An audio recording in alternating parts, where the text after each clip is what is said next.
As child-free people, there are comments that we hear over and over and over again, which can be hurtful, confusing, and sometimes so insane that they just make us shake our heads. Some of these comments have woven so deeply into the fabric of our society that the people who make them may not even be aware of how insensitive they can be. Maybe.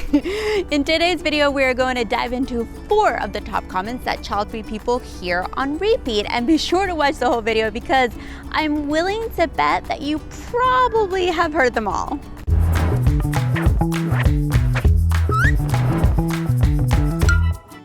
Hello friends, welcome to the Childfree Connection and welcome back if you've been spending the last few months here with us. I'm Veronica, my partner Rick runs the production side of things and he does make the occasional appearance, which is why we call him Sometimes Rick. We are both in our 40s, live a child-free life here in Austin, Texas, and make child-free content together here on YouTube and on our Instagram page, so please make sure to follow us there too. This channel is for inspiration, support, celebration, and education of living child-free. So if that sounds like a community that you want to be a part of, please take a moment to like this video, click the subscribe button, and hit the bell so that you get notified each time we release new content. And by the way, we really appreciate when you take these actions because when you comment, subscribe, or like the video, it really motivates us to continue creating content for you. Also, make sure to sign up for the Childfree Connection Now alerts on our website, which will keep you updated on all the things that we are working on to serve this community, and we have some good things coming up. Okay, before we even begin with this video, I want to voluntarily put myself on the hot seat and say I am guilty of partaking in this societal game of assumptions. I can remember being in my 20s and asking people who recently got married when they were going to have a baby. Even me, a child-free person who experienced years of pressure and judgment, was mirroring my experience back on others. I'm mortified when I look back and remember those moments, but since awareness and education leads to mindfulness, making mistakes is how we can all grow. Okay, so I'm adding a side note here because I wanted to point out that for the sake of this video, we are talking about those of us who consider ourselves child-free by choice. Now, I'm making this distinction because there is a slew of inappropriate and insensitive comments geared towards people who are child-free by circumstance, but that's an entirely different list.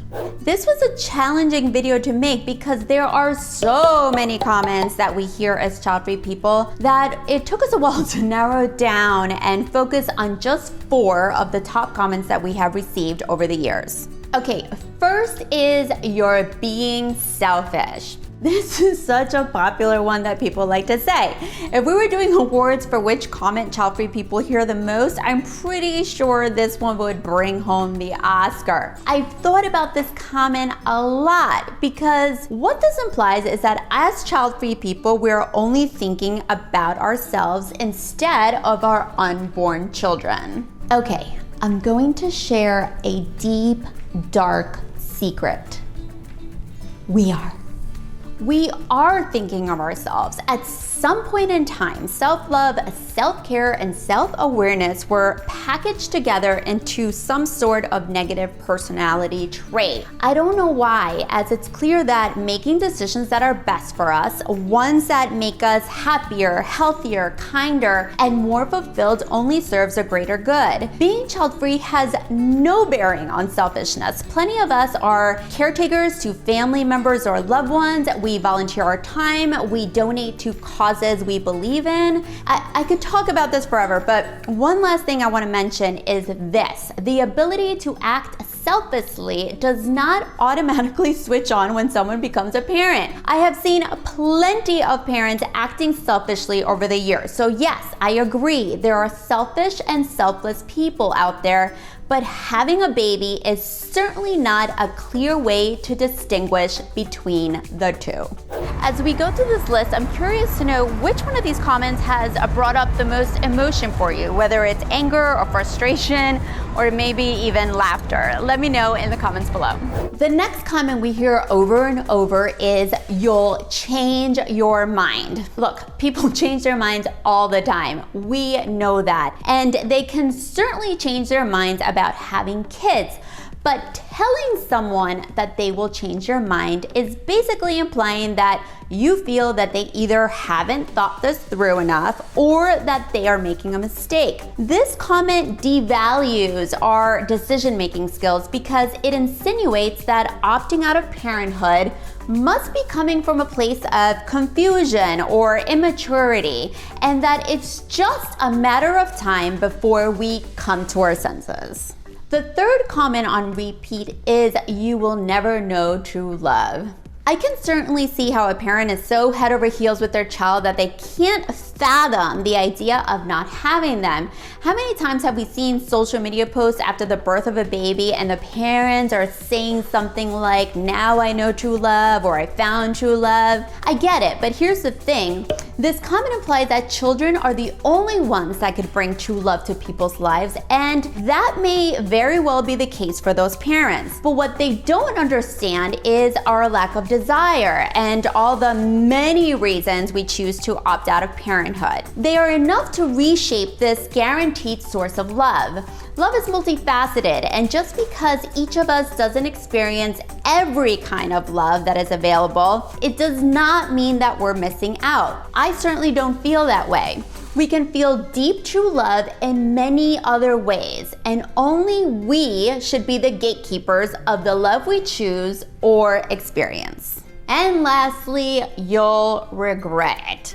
Now, anyone can regret anything at any time, but what this comment implies is that we do not know ourselves enough and don't trust ourselves enough to be making the best decision for us now and in the future. The truth is that your current self and your future self mostly align, so the fear of how you will feel in the future is mostly just that, fear.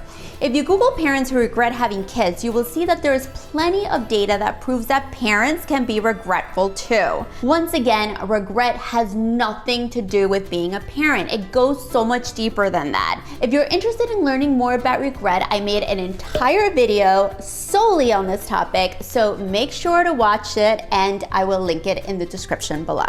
So I don't get the same comments that Veronica gets that she talked about today, but what I do get as a child-free man is, do you not care about your legacy? And the truth is that I don't really care. Is that bad?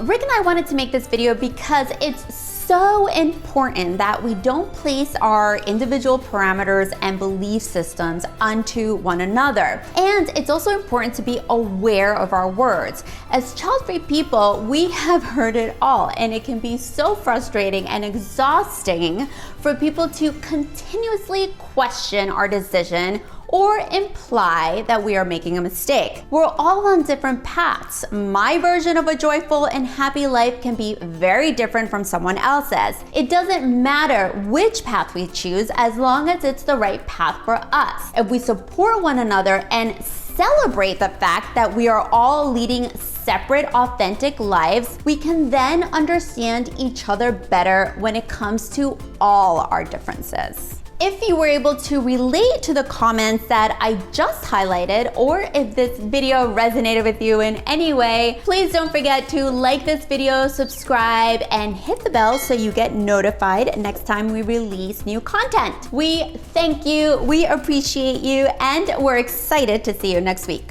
So we're doing a post-shoot dinner, right, babe? Yeah. Very excited. Emmert and Ryan, Austin. Hungry.